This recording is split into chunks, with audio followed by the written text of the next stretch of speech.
Everybody, the Destroyer here, and welcome back to another cast of the Rise of the Witch King patch 2.02 version 5.0.1. Today we have a 2v2 on Buckland, and I'll be live casting this game as it's being played while observing. So here we go. We have our first player, Albert, as Dwarves in the bottom right, and his teammate is J2Shot as Isengard. The opposing team, we have Belsebub as Mordor, and his partner is the Glutimus Maximus. So I'll just call him the Glutum. I'll call him Glutimus, like in the last game. I don't know if I'll be uploading these in a row, in order or whatever, but we'll see. Anyway, Glutimus is going for a Hall of Warriors. He did choose Dwarves, so everyone else went random, I think. Possibly. So he's looking to play Dwarves. Not too many people choose Dwarves, so we'll see how that works out for him. Glutimus, yeah, he's going for his thing. We have two Orc Bits going for Belsebub there. Just ignore the chat. Whenever Belsebub's in a game and I'm live casting, you might not want to read the chat. It's filthy as hell. Anyway, we have clan steading for J2Shot. So I'll be getting Wildman out on the field very quickly. And then Albert going for a Hall of Warriors as well. Oh, it's actually a Dwarf mirror over here. I wasn't aware of that. Didn't put two and two together, I guess. So Dwarves against Dwarves. Who's the better Dwarf player, I wonder? Albert or Glutimus? I honestly have no idea. Looks like he's built a forward mine here, kind of by the outpost. It looks like Glutimus will try to take the outpost here, although we have a builder being snuck in over here. I think he saw Albert's builder. And of course Belsebub has orcs flooding out here. He should probably catch the dwarf if he does split up his guys, which he's doing there. If these guys go a little bit this way, they will catch this dwarf if he tries to sneak over in this direction. So that's good, and then we have our first battalion of Wildmen out. Second one on the way.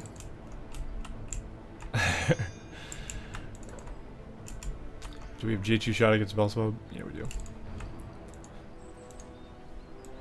J2Shot and Belsebub play together a lot. So there we go, some Wildmen don't have crossed the field here, and they're going to take out this mine, it looks like. Glutimus won't have any guys able to stop them in time, unfortunately. But he will have two battalions of Guardians out in the middle of the field, I guess. So that's the thing.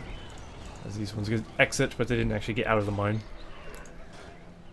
Will they finish off these guys, though? Not quite.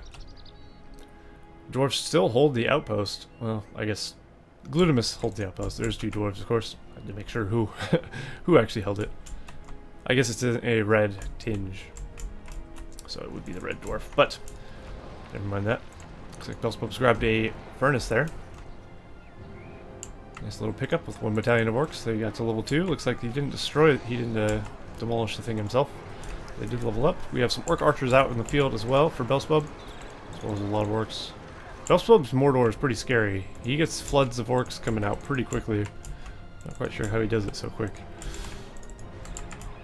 I guess just keeping on top of your macro is really important, and building your economy up every chance you get.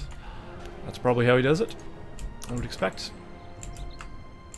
And as you expect, the dwarf player has his building queued to send his troops right into his mine's network, or right in front of it at least. This player does not, but at the same time, as long as he's remembering to do so, it's not really that big a deal. But it can be handy because it does save you a few seconds when you're not looking over there. This builder in a bit of trouble. These Wildmen on top of him. Looks like they do manage to get away. Or the builder does. There's a large blob of purple in the back of J2Shot's base here.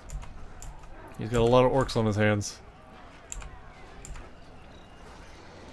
And this amount of orcs, even though they do a little bit of damage, they're all doing a little bit of damage. They'll take down a building pretty quickly. So you definitely have to fear a lot of orcs. He does have a lot of Wildmen though, which can counter a lot of orcs. They are stronger, as you would expect. They are 150. Orcs are only like, what, 70 maybe? 80? Okay, I was close.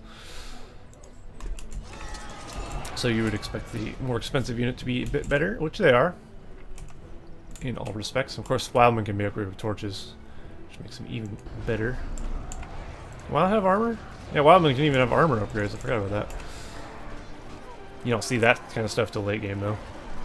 If ever. J2Shot is fending him off, but he is having a bit of issue, as we do have 2 battalions of archers still here from Belsebub, and he's fighting on Tainted Land.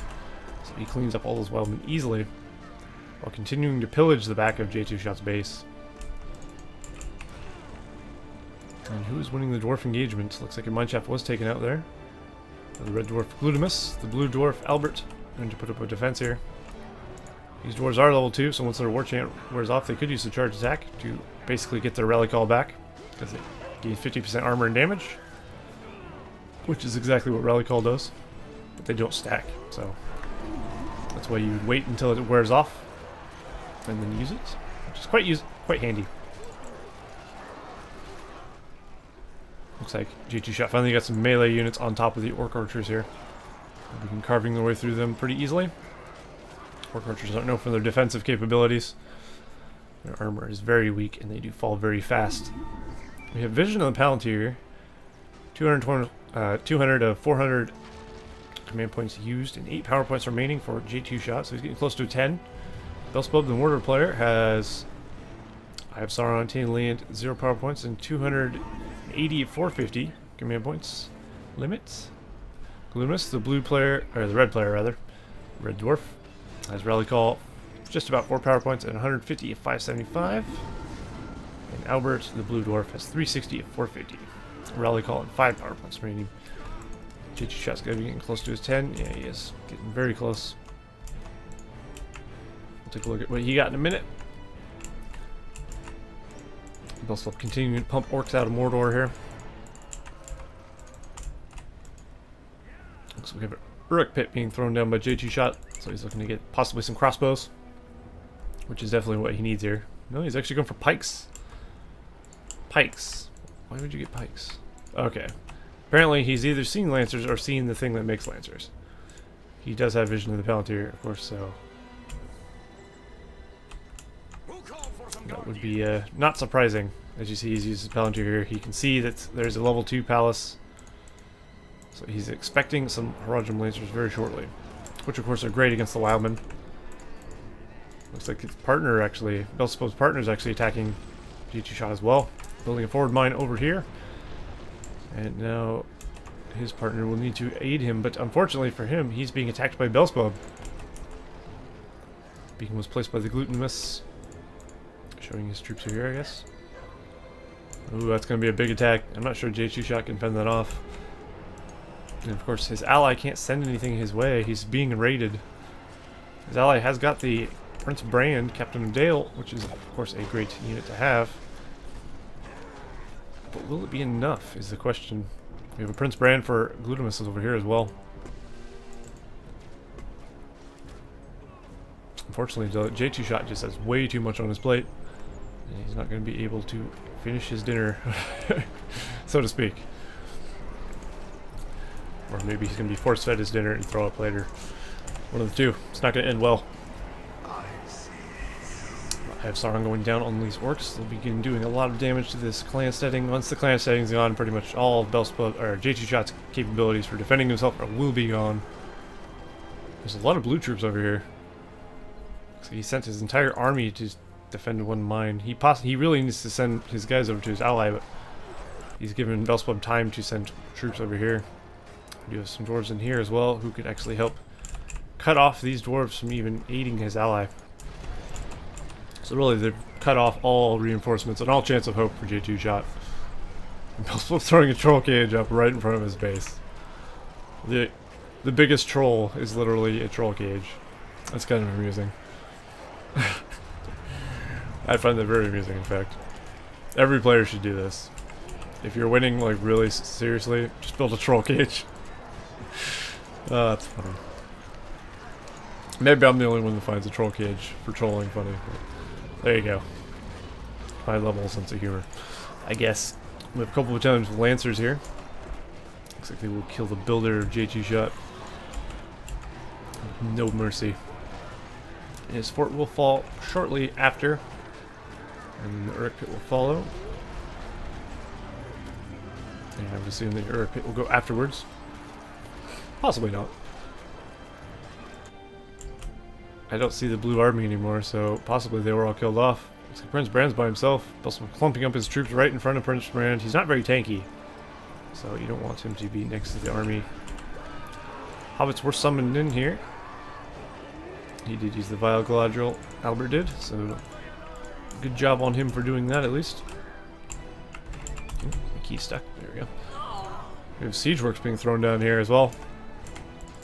Belsebub immediately moving in before evicting his tenants. And there you go. J2Shot's been defeated. And now he's upgrading, now he's getting battering rams. Nice. Battering rams are always fun. Although it looks like Glutimus is attacking Albert as well, so looks like the bottom team will not win this game, unfortunately for them. Demolishing his fortress, Albert has lost the game as well. And that will leave the victors, Belsebub and the Glutimus Maximus. Well, there you go. Another 2v2. And same outcome as last time. Possibly they need to split the teams up, I think. We weren't sure if it was fair because goblins, last game was goblins versus elves. And it's just not a fair matchup for elves, really. But I think it's clear that possibly the team should be switched up a little bit. But there you go. There's another live cast of the Rise of the Witch King patch 2.02. So I will see you guys next time.